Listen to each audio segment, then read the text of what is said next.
नामपल्ली के Telangana forensic laboratory में हफ्ते के रोज आग लगने का बड़ा वाकया पेश आया। इमारत से आग के बुलंद शोले उठते देखकर इलाके में सनसनी फैल गई।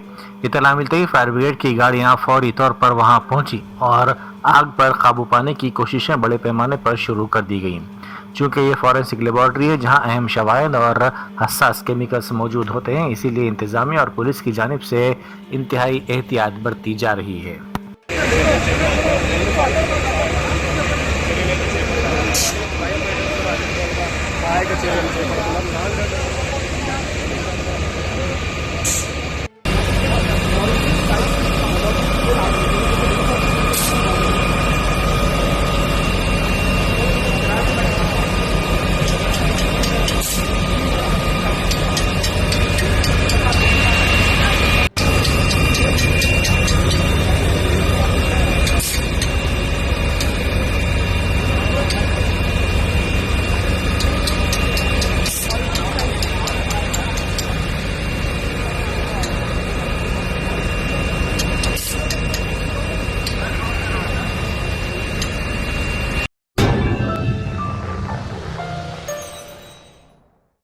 Germanton super speciality hospital national award winner doctor Mir Jawad Zar Khan, German trained senior orthopaedic surgeon and director, माहिर डॉक्टर्स डॉक्टर वासिफ आजम और doctor Bharvi Chanduri, senior cardiologist और दीगर डॉक्टर्स नुमाया खिदमत अंजाम दे रहे हैं। Robotic surgery, advance cath lab, MRI, operation theatre, ICU, 2D ultrasound जैसी सहूलियात से आरास्ता कॉर्पोरेट लेवल हॉस्पिटल वाजबी फीस में हर मर्ज से शिफायाबी के लिए Germanton super speciality hospital, Attapur.